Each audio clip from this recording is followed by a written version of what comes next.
My name is Saurav, and today we are going to talk about Al Marjan Island and Russell Khema. Why someone should look after to invest in Al Marjan Island. And today we have with us Mr. Manoj, who is in the market for more than 9 years, and he has full experience about Al Marjan Island. So, Mr. Manoj, please tell us something about Al Marjan Island and Russell Khema. Sure. Thank you, Mr. Saurabh, to introduce me. Hi, this is Manoj. You can see behind the Wind Resort, we are right now in Russell Khema on Marjan Island, which is situated just 50 minutes away from Dubai International Airport. This is an island which is 2.7 million square meter, which is 4.5 kilometer inside the Arabian Gulf. Well, when we speak about Russell Khema is famous for mountains, which is Jabal Jais mountain, the highest peak of UAE, and it is also famous for beaches, resorts, and vacation. I've been in Dubai for a longer period of time, and now we are seeing that Russell Khema market is an upcoming market, and here the world's largest wind resort, integrated wind resort, is coming, which is under construction right now, and it is 60% ready, which is 42nd floor ready, and it is on time. It is going to be completed by 2027 quarter 2, and it is bringing a lot of investors in attention. As you can see, in the last 7 years, the real estate market in Russell Khema has been appreciated by 27,000%, which is a very huge number as compared to any other real estate hotspot. Well, when we speak about real estate in Russell Khema, we have 4 islands in Marjan Island, which is man-made. The first island is known as the Breeze Island, which is having right now 2 hotel resorts. One of them is Rexos Babel Bahar Residences Resort, and the second one is Moonpig Hotel.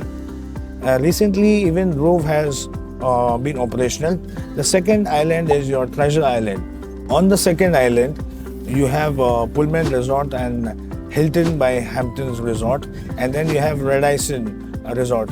So these 6 to 7 hotels, resorts are operational, and you can see last year we had around 80% of occupancy with over 1.3 million overnight visitors, and this visitors will increase by 2027 by approximately 4 million people as per Colliers International and JLL. Well, when we speak about Russell Khema, of course, many investors ask me, apart from the wind resort, what is so special about Russell Khema? So, if you speak about a location wherein English common law is practiced, there are only 3 particular business districts. One is your DIFC in Dubai, second is your ADGM in Abu Dhabi, third is your Rakes in Russell Khema. So, this particular region where the English common law is practiced, a lot of fintech companies and banks like HSBC and other multinational banks come in to picture, and they have their offices.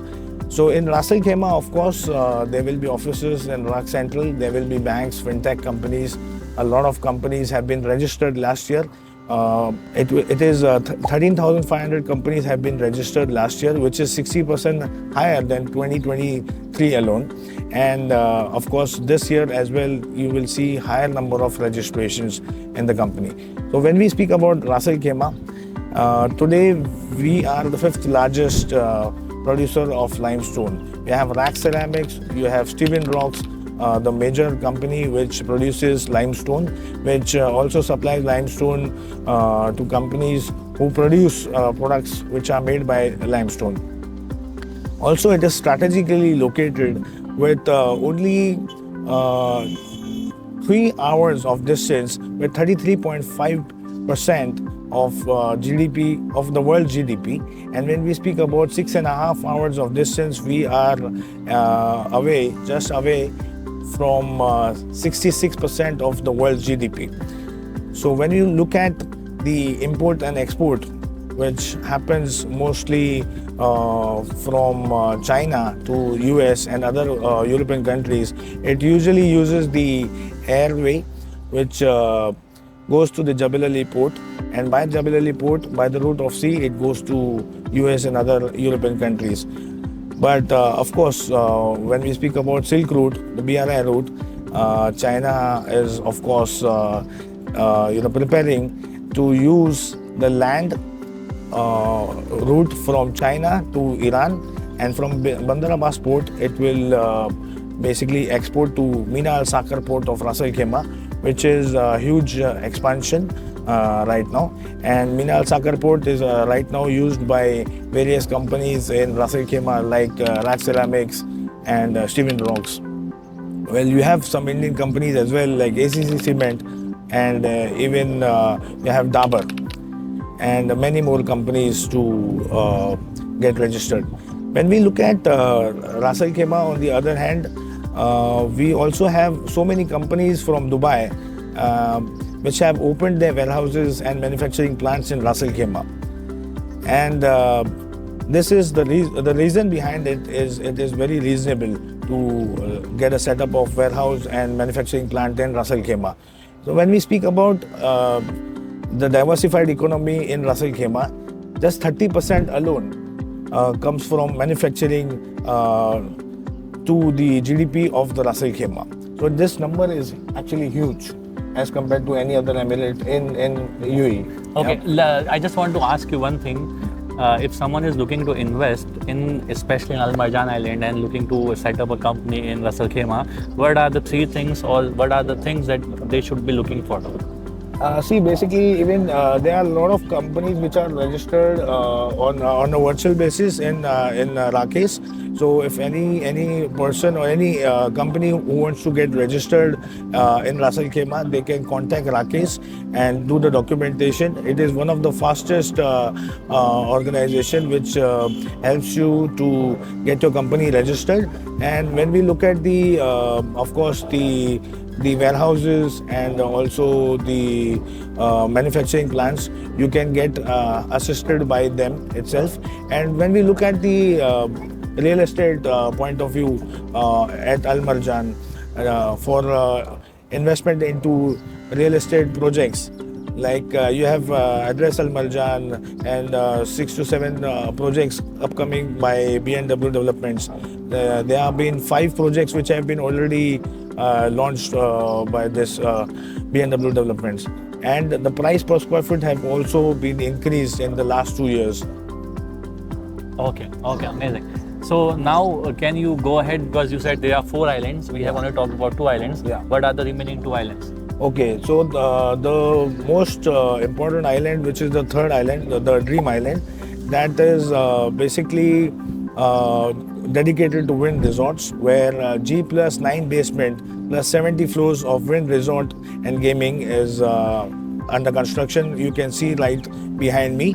It is already 60% complete, and which is 42 floors already completed. So you will have around 5.6 million GFA square feet area, in which 225,000 square feet, which is 4% of the GFA, will be dedicated only to the gaming area. So you can imagine 20 to 25,000 people at a time can actually accommodate into this particular area.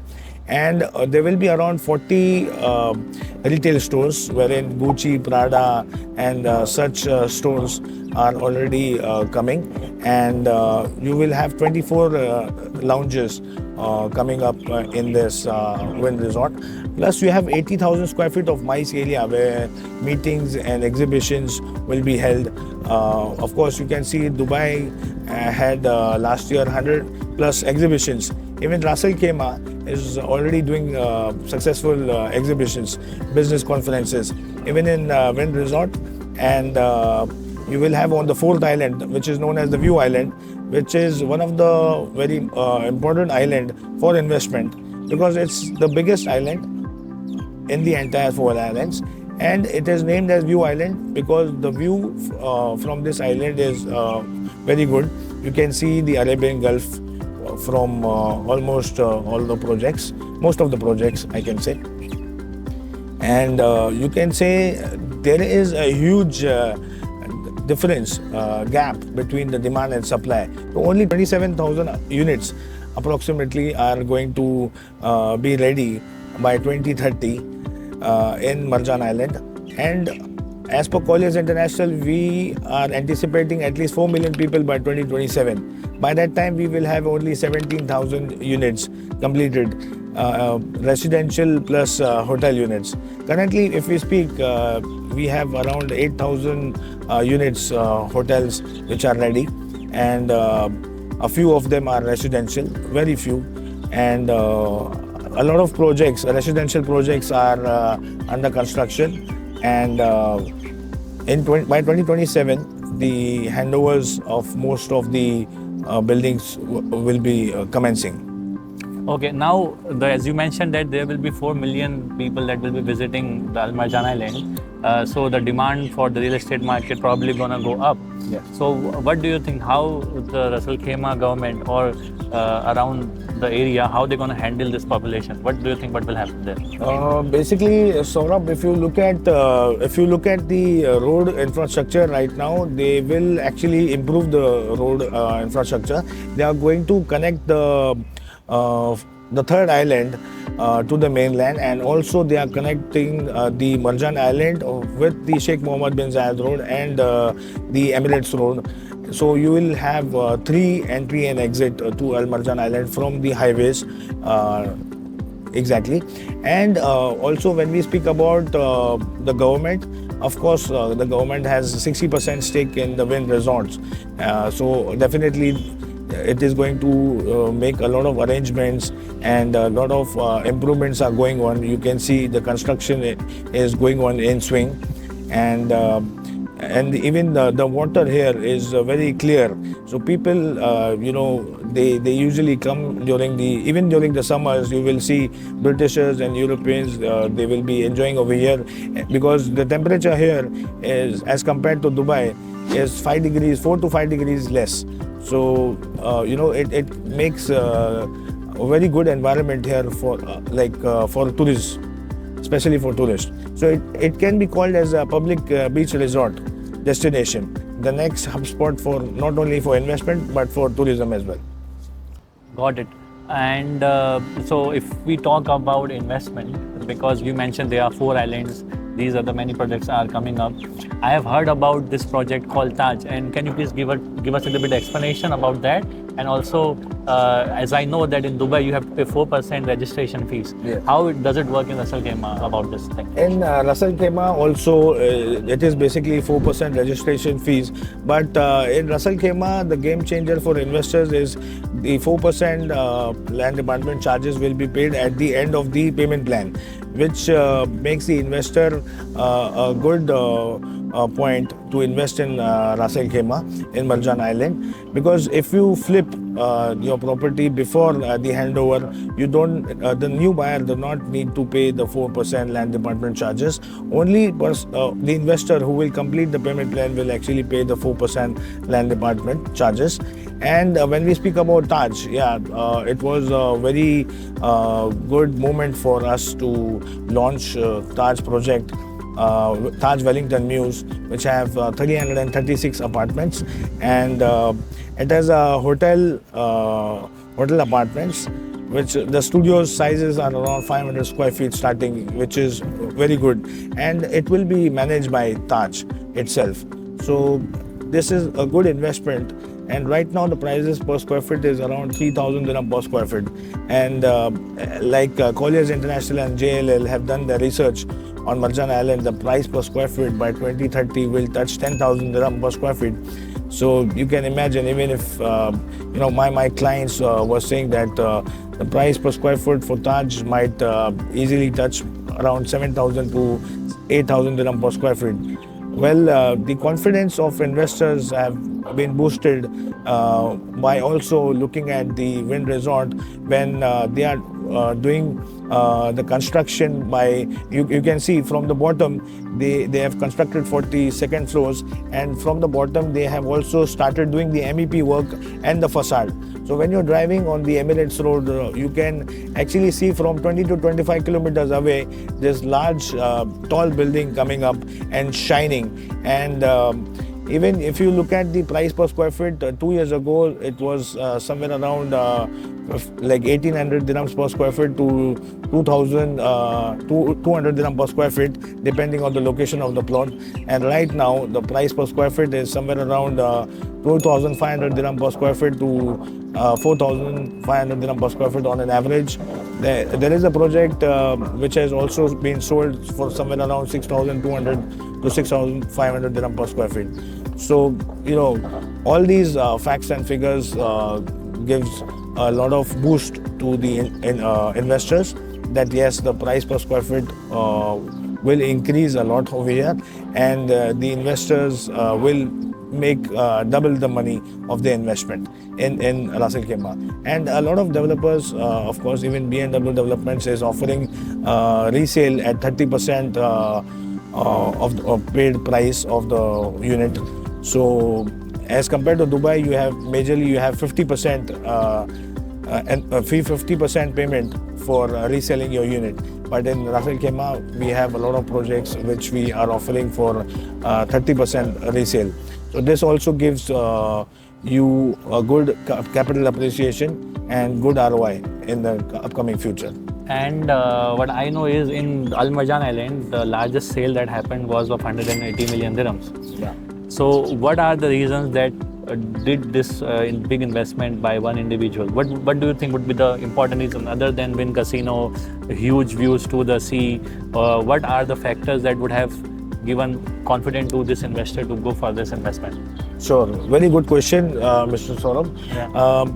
Basically, when we speak about UAE, of course, it's tax-free haven, and with the scenario after COVID, when we are looking at so much of investment coming into UAE, and one more very important thing which you can notice is 15 years ago when people have invested in Dubai,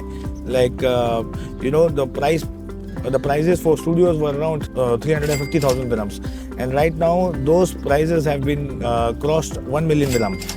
And similarly, if you look at Ras Al Khaimah, it's a virgin market. Right now, if someone invests in Ras Al Khaimah, by 2027 or by 2030, if they exit, they are going to make very good money. And the stipulated time is very less as compared to other Emirates when it comes to capital appreciation because of the demand and supply. When we speak about demand and supply, like I was mentioning, we have only 27,000 units coming up until 2030, and we need around 100,000 units because 4 million people are anticipated by the research which has been done by College International and JLL. And I personally believe, there are 10 million people in UAE. And even if someone does not want to enter the Wynn Resort, they will at least come and look at the structure, which is around $5 billion. So when we look at Burj Al Arab, it is $635 million. And so many people they visited, and the property prices have been increases by up to 100% over there as well. Even if we look at Burj Khalifa, the prices between the inner circle and the outer circle, the difference is somewhere around 30 to 35%. Approximately. So when we look at Marjan Island, of course, not only multi-billionaires, but of course the billionaires, when they come to visit the Wynn Resort, of course, not all the billionaires would be able to get a penthouse or the most luxurious suite in Wynn Resort. So, of course, when they come with their friends and their families, they would like to accommodate into their, personal, space, which is the penthouse. They would, have more comfort in their own penthouse. And even if someone's rent out their penthouse, they are going to make a good ROI. Because when we see ROI wise, easily an investor can make 12 to 15% of ROI after completion. So that is a very handsome ROI as compared to the other Emirates of UAE. And I have heard that Wynn Casino or Wynn Resort, as everyone talks about, that it will be the first one in the whole Middle East. What do you think about that? I have heard information that could be coming up in Dubai in the future, not from Wynn, but maybe, I don't know, from someone else. So is there any kind of thing that would want any other Emirates to like right now launch another resort like this, or they don't have any kind of like they cannot launch this kind of project there? What do you think about this? Basically, very good question, Saurabh. Yeah. Basically, if you look at, there was something in the news that even Bellagio and MGM are in the chase to get approvals from Dubai and Abu Dhabi governments. But of course, we have GCDRA, which is the gaming authorities. So the gaming authorities will, of course, have an agreement signed with the Wynn Resort, an non-compete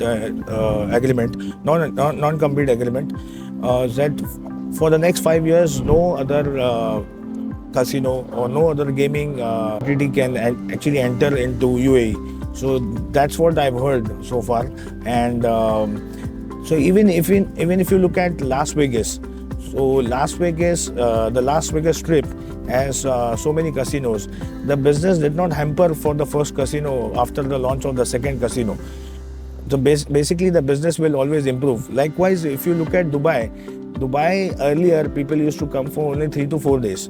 Right now, if you look at people on an average, they come to Dubai for 7 to 10 days. If someone comes to Dubai for 7 to 10 days, they go to Abu Dhabi for at least 3 to 4 days. So even for Marjan Island, people will at least come for 7 to 10 days. So this will keep on adding. Even if there is a new gaming entity coming into maybe Dubai or Abu Dhabi in the future, it will not be soon. It will be after 2032 only. That's what I've heard. So we have gotten a little bit of understanding how Al Marjan would give you a better return on investment, and also Ras Al Khaimah. There is an international airport in Ras Al Khaimah as well, just 35 minutes away from Al Marjan Island. So all in all, it's an amazing investment. And if you are looking to get more insights about the market, about Al Marjan Island or Dubai, you can contact us and we'll give you more details. The details of the projects in Al Marjan Island, we will add a description in our with the Google Drive link, and you can go in it. Our WhatsApp link will be also there in the description. You can contact us, and thank you for watching.